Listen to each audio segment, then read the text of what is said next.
FMC Fast Chat takes you inside the news so you can be in the know in 30 minutes. Hosted by Fair Media Council CEO and Executive Director Jackie Clement, Fast Chat features notables in news, media, and business.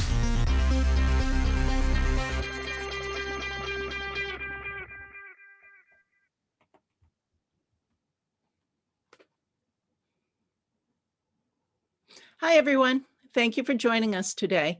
If you're new to Fast Chat, I just want to tell you one thing. Please use the Q&A box if you have any questions for today's guest. Today's episode is focused on what you need to know to get your opinion on CNN. And joining us today is Richard Gallant, the founding editor and managing editor of CNN Opinion. He's an accomplished journalist, a good person, and CNN is very lucky to have him. So we start out by saying thank you so much, Rich, for joining us today. How are you doing? Good, Jackie. Thank you so much for inviting me, and look forward to chatting with you and with all of the questioners. Well, let's, we only have 30 minutes to squeeze out of you all the inside secrets we need to know to be heard on CNN. So why don't we start like big picture, and then we'll focus down on the nitty gritty of things. What kind of opinion pieces do you look for? What is it you would love people to submit? Well, I think we're looking for pieces that are original, that are persuasive, that have a really strong and clear point, that are factual, that are grounded in the expertise of the author. Okay. One of the ingredients that really makes a successful piece for us is a personal piece. So the more that the writer can bring their own life story to bear and their own expertise to bear, the better. Okay, so if someone actually wanted to submit a personal essay, would that be something you would consider?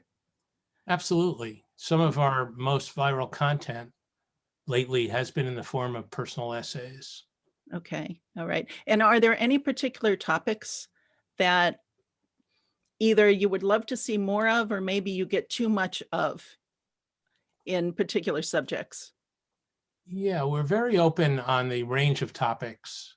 Okay. So anything from history to science to economics to religion to culture.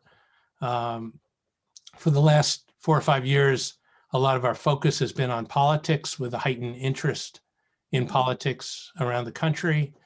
And we're going to certainly continue to cover politics very intensively, but we'd like to communicate that we want to be broader than just politics. Okay, all right. Well, I imagine too, with the pandemic going on, you've probably had your fair share of health as well, right? Yes, a lot of our authors have been medical writers, doctors, nurses, patients, survivors, and families who've lost people to the coronavirus. Oh, okay. I guess give people a little bit of an idea of what your audience is like. How many people could they touch by writing a piece for you? Well, this is a huge platform. CNN is the biggest news site in the world. So we're approaching 200 million unique visitors a month, and ahead of most of the other major brands that everybody's familiar with. And within that universe, the opinion section is one of the more viral sections of the site. So our pieces reach tens of millions of visitors, of users every month. Wow, okay. Take us through the process of, let's say I wanted to submit a piece to you. Should I send an email to you just as a quick query saying, I have this idea, I'd like to submit a piece, or do you want the actual piece submitted up front? Well, we're open to both, but we have an email address, cnnopinionsubmissions@turner.com. Okay. And we look at everything that comes in to that address. Sometimes they're pitches, sometimes they're full pieces.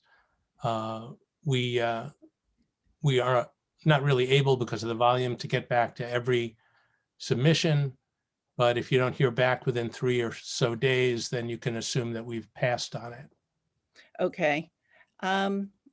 And give people a little bit of behind the scenes of how the sausage is made, kind of a thing. Once a piece is submitted, how many hands does it cross? How many people read it? How long does the process take between submitting a piece and it actually being published? So, one or two people will read it, if we choose not to run it, it will be limited to that number of people touching it. If we do Okay. choose to run a piece, we fact check the piece. And so one editor will be assigned to fact check it. It will then be reviewed by a second editor on the team. And it may also be reviewed by other people at CNN. We have a standards and practices department, a legal department. Depending on the subject matter and the approach, Mhm. it may be viewed fairly widely. And then it's also copy edited before publication. So at least 3 people, sometimes 5 or 6 or even more, will read it. Got it. You asked about the timing too. Yeah. That can vary. If it's, written in response to a news event, it could be turned around in a matter of hours. The more typical process would be that it would take a day or 2, or sometimes 3 or 4. Okay. All right. Is there any better time of day or day of week to submit pieces?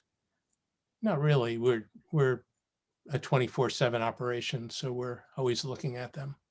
Okay. Is there any time where there's more downtime, say, where you might have more extra time to take a look at a piece? A Friday morning kind of a thing, or maybe Thursday night? Is there any kind of rhyme or reason to the schedule? I think the mornings are probably the time when we have the most leeway Yeah. to consider pieces. Okay. Once we get into the middle of the day, it's a free-for-all. All right. And how many pieces do you turn around during a week? Is there a particular amount that you look to publish, or it just happens as it happens? It happens as it happens, but when we look over time, it's roughly about 40 pieces a week. Oh, okay. All right. And can you give me a breakdown? When someone submits a piece, I mean, obviously we need an opening and a closing, but what happens in between there? Do you actually look for data and figures in a piece, or it just depends on the subject matter? How wide ranging does it have to be? Well, I think you have to look at it as the audience might look at it. So most people respond well to a story and Okay. a narrative. And sometimes a narrative is, just about the characters in the story. And sometimes it's about numbers. And sometimes to establish a case, you really need to build your argument quantitatively. But, there's no general rule. There are some pieces that don't have a number in them. Okay. How likely are you to publish something from either a person or an organization that you've never heard of before? Quite likely. And why is that? We're more interested, in the argument necessarily than the author. A couple of weeks ago, we published a piece on Thanksgiving by Joe and Jill Biden Mhm. on how they were celebrating Thanksgiving this year. So, we love the big name writers, but some of our most popular and viral pieces are really written by people whose names you probably have not heard of. And is that just because they happen to be experts in what they do, or they were excellent writers? I think they were excellent writers, or they had a compelling story to tell. Okay. All right. So define for me, since you have a lifetime in journalism here, for people that are listening, what makes a compelling story? What is it you look for? I think the story of coping and surviving, which is a story that maybe we're particularly interested in this year because of all of the challenges we faced. Mhm. But a story of overcoming obstacles, of maybe a story of how obstacles were overcome in the past, or looking forward, how do we as a society, or how do we as individuals deal with our biggest problems and find solutions? Oh, okay. And what about topics such as thought leadership or an examination of, say, a particular policy? Are those too dry? I think, the subject could be dry, but the way we tell it doesn't have to be. Okay. So I think I would urge people who are, planning to submit articles to think about, if they were journalists and if they were approaching how to cover the news, how would they want to deal with it, and how would they make their editors most interested in what they have to say? Okay. Do you ever get a piece where you say this has potential, but it's not quite right, and you kick it back and you offer some suggestions for resubmissions, or you don't have time for that? We do that sometimes. Yeah. It's kind of a triage situation sometimes. Okay. So it depends on, the news that we're dealing with and how much time we have to, um, lavish in terms of editing and going back and forth on a piece. All right. And how many words should a piece be? I don't think there's a absolute target Okay. for that Mhm. because, I come out of the newspaper world. Yeah. We had a set amount of space to tell a story. In online publishing, that's not as much of an issue. But I do think you want to keep the reader's attention. Most of our pieces are in the 600 to 800 word range. Okay. And however, we've had pieces that are 3,000 words long or pieces that are 300 words long. Oh, okay. All right. We have a question here from one of our audience members, which is, do you typically work directly with the writer or with another communications professional who's sharing the piece with you on the writer's behalf?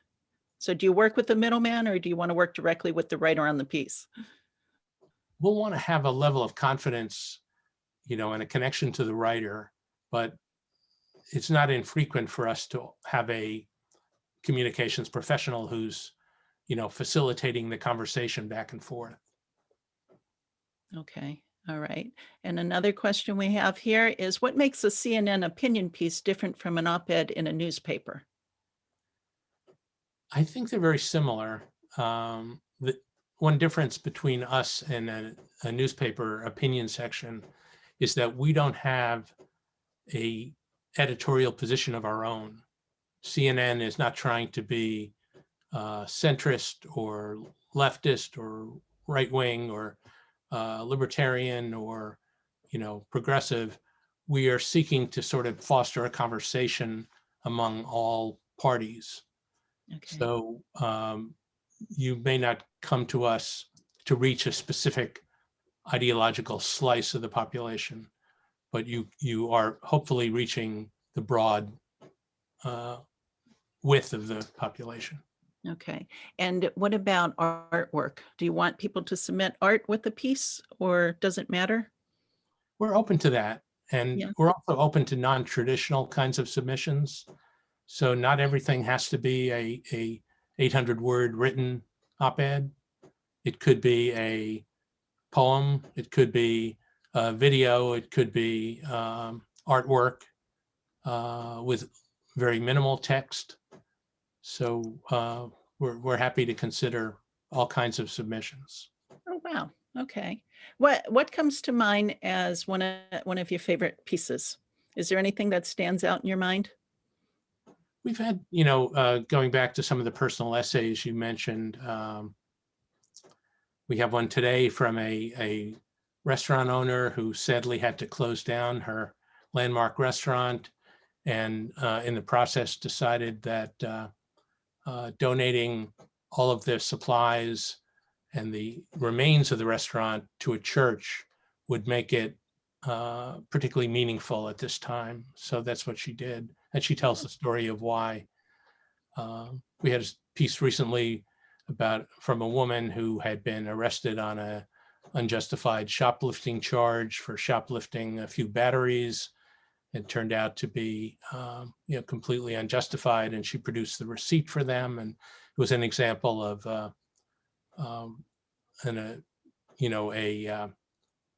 racist action in her view and in the view of many others. Mhm. I think those kinds of stories tend to resonate.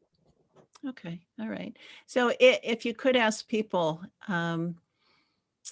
if there were either topics or areas that you would love to see more talk and more opinion emanating from, whether it's from industries or just topics of discussion, what would you like to see just placed in the public conversation to make people talk about what you're putting out?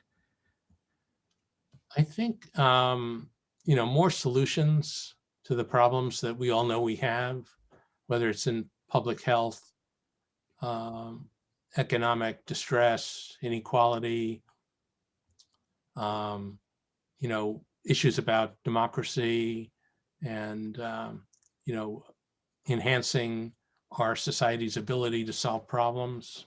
I think all of those are areas that we could use more of.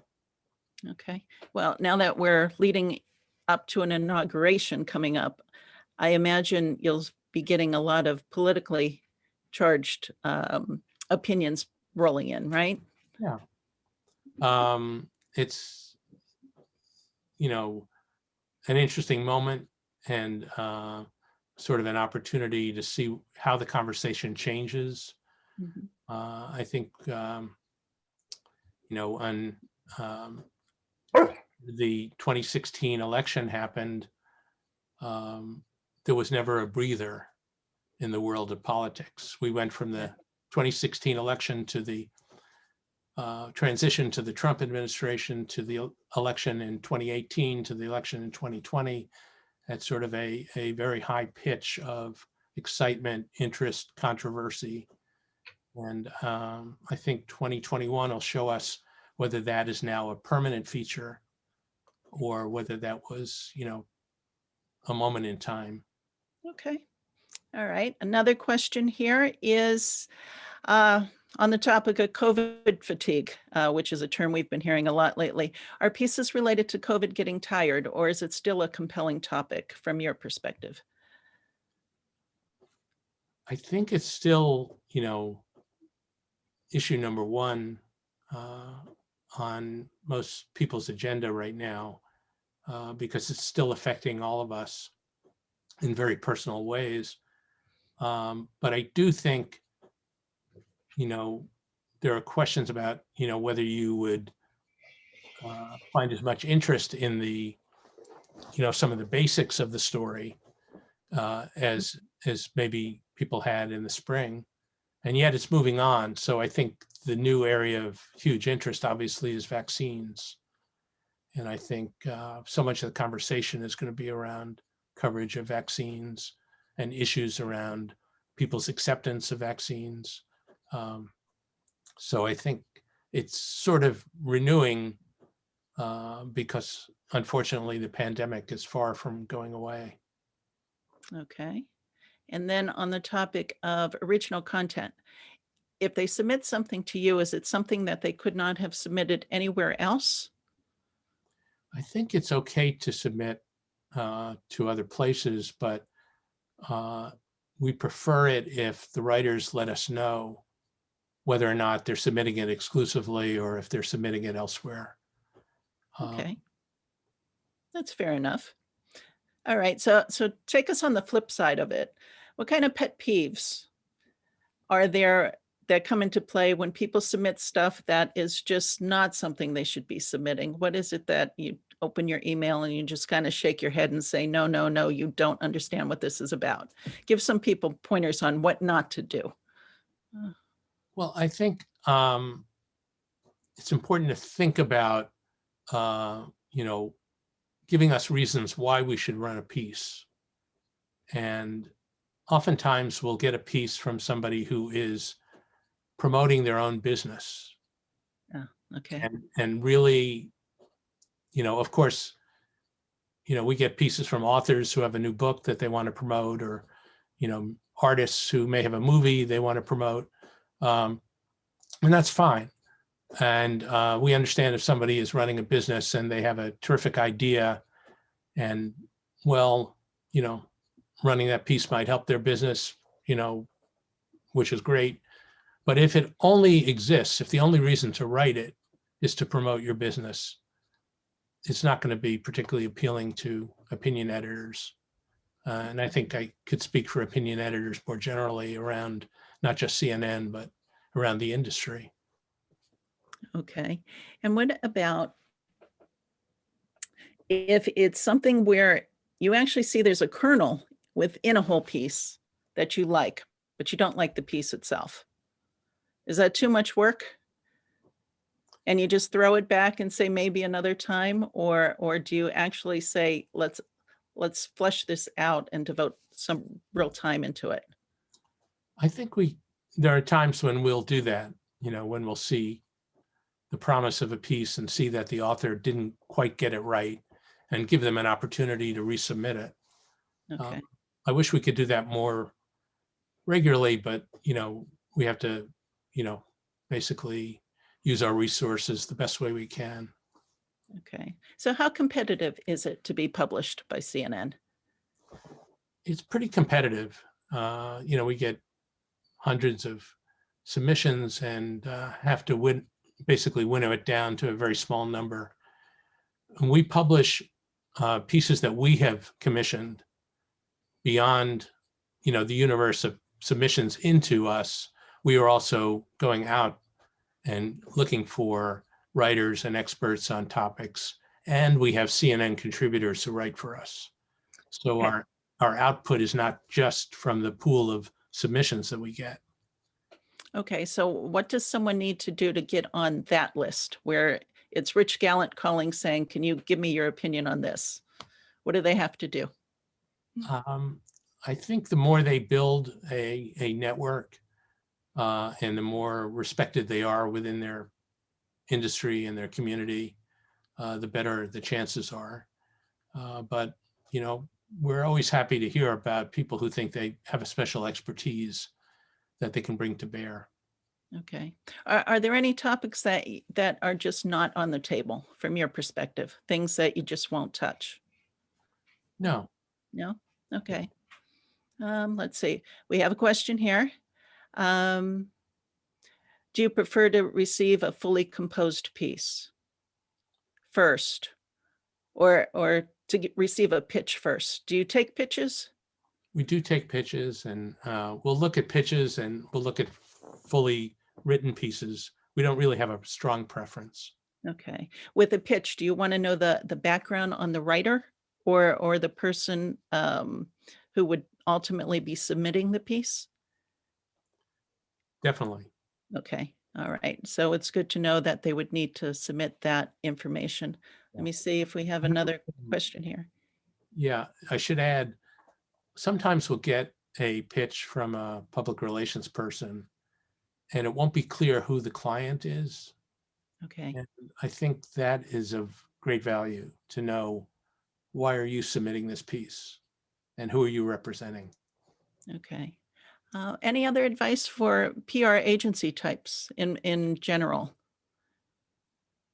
I would just say that, it's fine to, we very much welcome submissions. It's great to follow up. I would give us a little bit of time to consider a piece before following up. So at least a day to look at it. Just realizing that, we are all balancing a lot of incoming at all times. So give us some time to really consider the pieces. Okay. And what would proper follow-up be? As say I send you something and I don't hear from you. So maybe it fell off your to-do list, or maybe you've been super busy, you can't get back to me, and I really shouldn't rely on you getting back to me if I'm the one doing the pitching, right? It should be my responsibility. But what's the fine line between me following up with you and me actually annoying you because I'm almost stalking you? I think one email follow-up is, reasonable.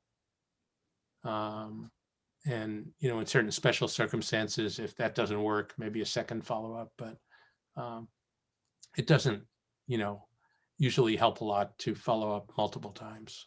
Okay. All right.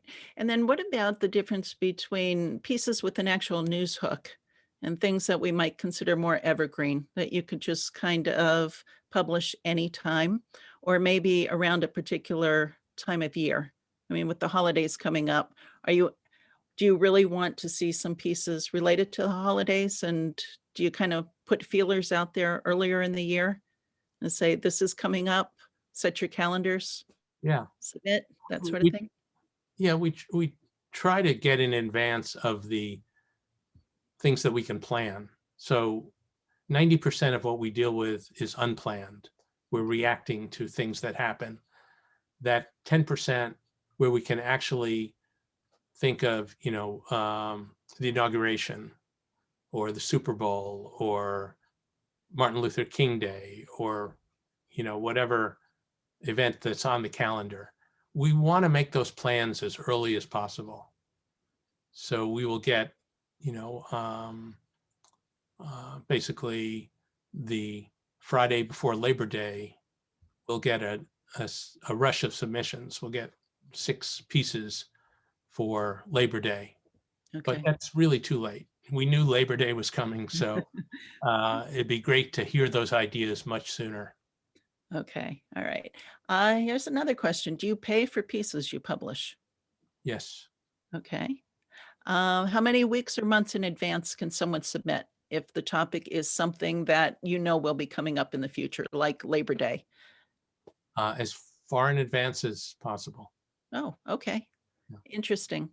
Um, and how should people, because you have sections, you've got your political commentary, you have social commentary on the site. Do you want people when they submit to say, I want to submit for this part of the site, or it's up to you to determine where it's going to end up going? It's good to know that it's not a must, but Okay. it's fine if people want to give us that kind of guidance. Okay. And how big are you on a piece actually having numbers inside of it? Does it have to have some sort of data to prove a point, or you really don't need that if the commentary is strong enough? It's not always necessary if you're making a point about something that is numerical. It's good to have those numbers, Okay. and it's good to provide the sources and links to back it up. All right. What about a perspective that may be very local? Is that something, because your audience is so vast, that you would consider too small? It's tough. Oftentimes we turn down a piece if it doesn't have a broad sweep. It's not always a problem, but often we're looking for pieces that are national or international in scope. Okay. And if it just happens to be something very local that keys into a current event, would that increase the chances? Yeah. Yeah. Okay. Um,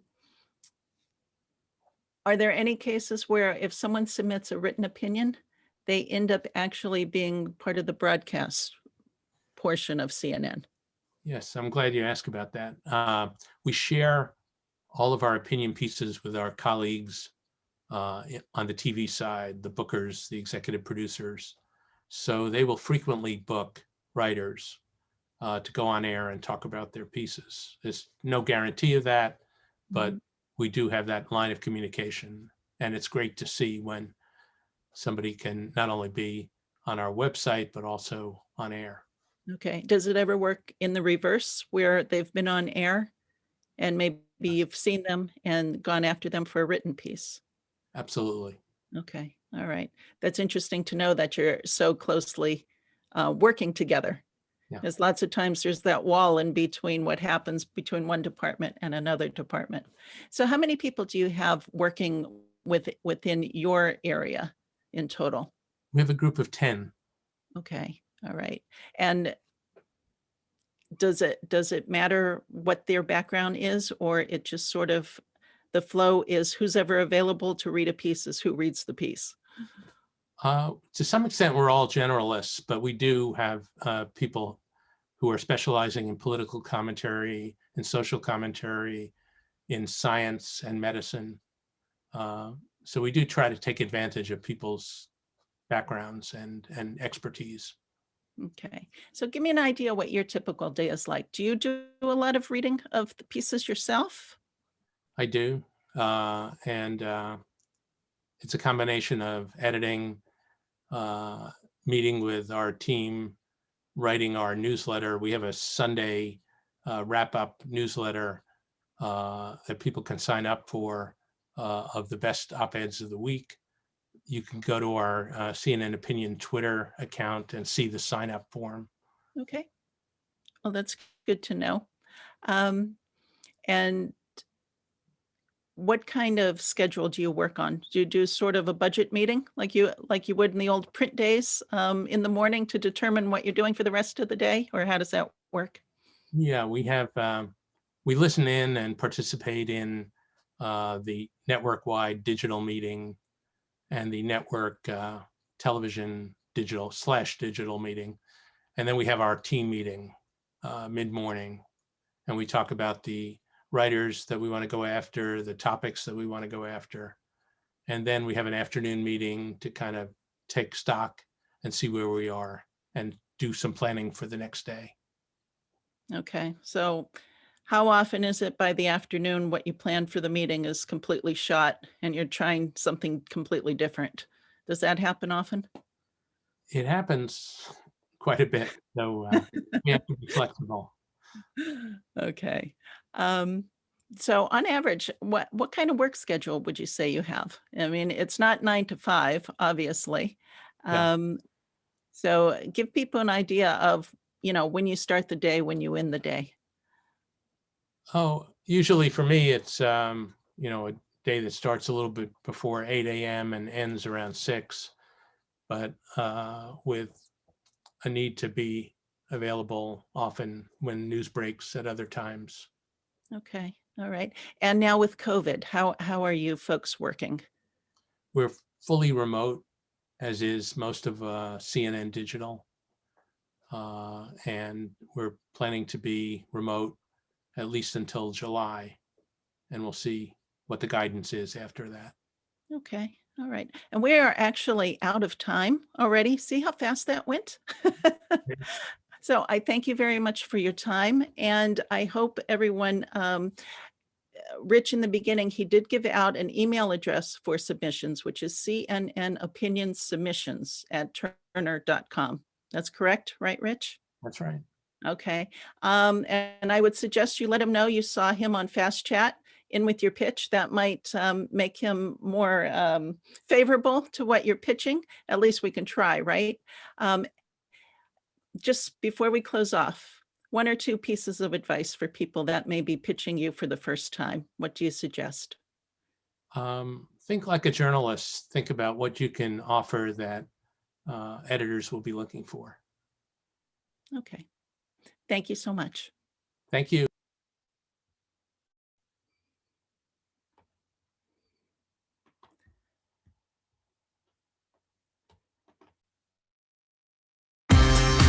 The Fair Media Council is a 501c3 nonprofit organization advocating for quality news and working to create a media-savvy society. For more information about the Fair Media Council and upcoming Fast Chat shows, check out fairmediacouncil.org.